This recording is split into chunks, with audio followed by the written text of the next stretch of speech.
You're probably dealing with a situation right now in your life where you're like, part of me feels this way and another part of me feels that way. And I feel like I got to bridge that gap and figure out how to get on the same page in myself, but I just can't. And you've probably heard the phrase, you should love yourself. And you're like, well, I would love to love myself, but it seems unrealistic because there's some parts of me that I don't really like. And it doesn't seem realistic to be loving those anytime soon. Well, boy, oh boy.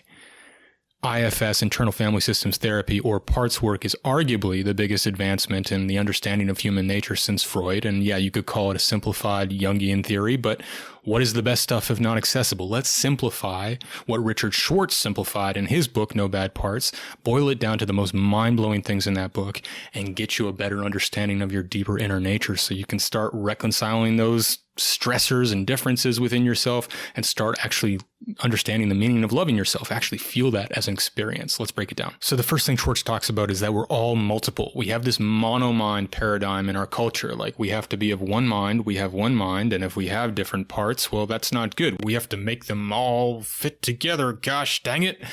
But it doesn't work like that.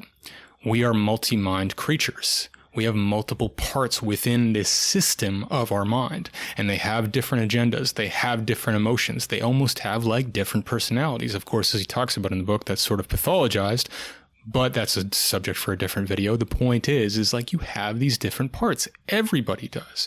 And it's okay to acknowledge that, because if you start relating to them individually one at a time, if you start dialoguing with them, taking them seriously as parts of your psyche, parts of yourself, parts of your emotional system, then you can navigate that with a lot more clarity. When you do that, a very interesting thing happens. The capital S self, as Schwartz calls it, naturally emerges. This is what the Buddhists call no self. It's your higher, truer self, your deeper nature that has what Schwartz calls the 8 C's. These are calm, compassion, curiosity, creativity, etc. These qualities that are naturally there and fully formed. They're part of your human nature already. You don't have to develop them. You don't have to build them like a muscle. When you hold space for your parts that were blocking that deeper nature, this deeper self automatically emerges spontaneously and fully formed. It's like a miracle. You hear it and you're like, sounds like a nice idea.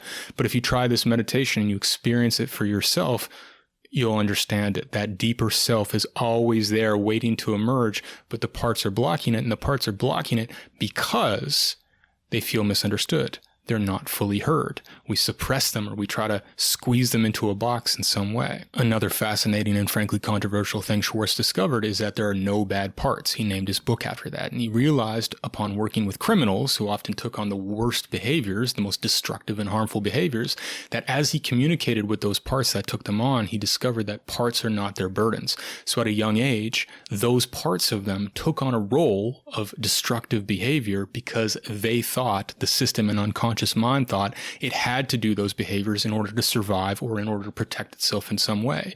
And once he related to that part of them with curiosity and understanding instead of shame and judgment, calling it bad, he was able to help that part of them unburden that role it had taken on, understand that it's safe to release that behavior or strategy, and then they were actually able to heal. So on a less extreme level, if you relate to those bad parts of you, or parts that are doing behaviors that aren't actually functional or could be harmful to yourself or others, you can relate with understanding and curiosity instead of shame or judgment to help them unburden and help them take on a new role, because they don't want to be taking on that negative role. They want to be taking on a role that's actually helpful to you and others. But we have to update that software by understanding there are no bad parts and help them take on that new role. So that leads us to what Schwartz calls exiles. And exiled parts are the wounded, traumatized inner children within us that feel unseen, unheard, alone, unloved, unworthy.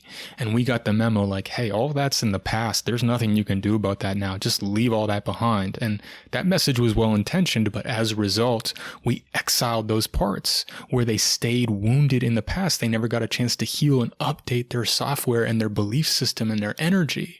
So as a result, our reality feels delicate. The world feels dangerous because we're walking on eggshells, trying to avoid those exiles from being triggered and feeling those really raw, sensitive, wounded emotions.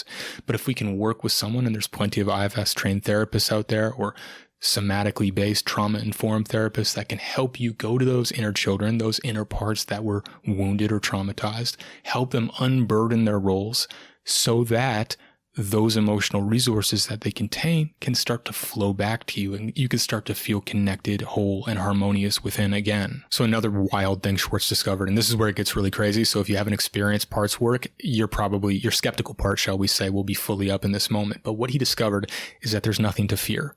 If you approach from the energy of self, from the energy of awareness, you can communicate to any of your parts that normally would be overwhelming. And you can literally ask them to not overwhelm you. And if you sense that they intuitively agree to not overwhelm you, what Schwartz discovered is that they in fact will not overwhelm you. Of course, you want to proceed with caution and work with a therapist or someone who can hold space for you until you get the hang of doing this yourself. But the idea is normally these overwhelming parts blend with us because they're used to being pushed out. They're used to being exiled. They're trying to communicate something legitimate or what they perceive as a legitimate concern. And so when they get re-exiled, they take you over, or they blend with you, as they call it in IFS, because they think they have to, otherwise they'll be pushed out. So the example he gives is people with panic attacks, normally they're grounded by their therapists or by the people around them. They say, take some deep breaths, look into my eyes, look around you, communicate that you're safe. And that of course can be helpful and necessary in some contexts. But what he discovered is that in fact, when he invited that panic part to just say, hey, take a little bit of your energy out of the client's body, but I want to hear what you're concerned about. I want to hear you out. We don't want to exile you or push you out. That was actually a lot more sustainable and effective for helping that panicked part not come up and overwhelm the person again and again. So it's a much more sustainable and holistic strategy for relating to those parts of yourself that normally you try to push away or fix. If you approach with an attitude that there's nothing to fear, and of course you want to go cautiously, not fearfully, but be intelligent and smart with how you proceed. Don't be gung-ho. Work with someone if you need to. But just that general ethos will allow you to maintain a separation from these parts as opposed to them blending with you. Another interesting and useful concept that he breaks down in the book is being capital S, self-led. Self-led means you are the coach. You are the parent of your inner team or your inner family. If there's a part of you that normally is driving the ship, let's say a common one for people is the angry part of them has taken over because it thinks that it needs to in order to generate energy and momentum in the person's life, but it's actually just a part of you. And that person's angry part might have been active for so long that they just think the part just says, no, I am this person. What are you talking about? It's not a part of me. It is me. But in fact, it's a part that's taken over and papered over that natural, deeper self that has those 8 C's of compassion, calmness, curiosity, etc. And that part of you is waiting for you to safely establish your seat in the driver's seat so that it doesn't have to drive. And so you have to go to that part safely in your own time, in your own way, and start understanding its concerns. Start understanding and asking it, why is it doing what it does? What is it scared will happen if it doesn't take on that role, if it doesn't drive your life and be in the driver's seat? And if you can start to understand it, reassure it, take appropriate action based on what it needs from you, then it will trust you to start stepping back into the driver's seat, and then you can be self-led. You can be the one that's the driving force and the organizer, the manager, the conductor of all those inner parts, instead of them having to come up and blend with you and run the show because they don't fully trust you to spend time with them, to understand them, to hold space for them, and to act according to what they might need. So self-love actually becomes possible through this system, because normally the thing that holds you back from that is the feeling of like, there's some qualities and things and aspects that I don't really like and they're not really changing, and so I can't really see myself loving them. It's not realistic. And the reason why they don't change is because we're too busy diagnosing, condemning, judging, shaming those parts of us, trying to get them to change or fix themselves. And so they don't, because they don't feel understood or loved. And so when we change our strategy to understanding and inquiring about the burdens they've taken on, they'll actually spontaneously reveal their secret histories, their secret burdens. We can relate to them with understanding and compassion with what they revealed as a result. And then we can start to show love that's actually authentic. It's not forced, because we understand why they're acting the way they do or why they feel the way they do.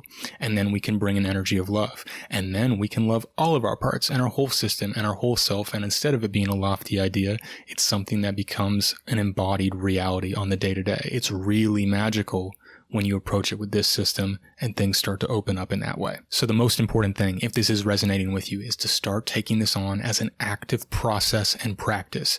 Carve out a little bit of time every day, even 10 or 15 minutes, to spend time with your parts. It might sound crazy, but once you start getting the hang of it, you'll start to see the value of it. You can use the meditations on this page if it's helpful to structure that until you get the hang of how to do it yourself. But just spend a little time inquiring, feeling, understanding what they're there to show you. There's no rush. You can lead with that capital S, self-energy. It's an organically unfolding process. They will show you the pace that they want to go at, and they will trust you to be a leader of that inner system if you keep showing up in a regular way. It's like a parent connecting with their children. You have to actually invest in the relationship.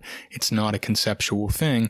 It's an alive system within you, energetically and psychologically. So let me know what you think in the comments. I'm happy to answer any questions that I'm able to answer, and I hope you have an awesome day.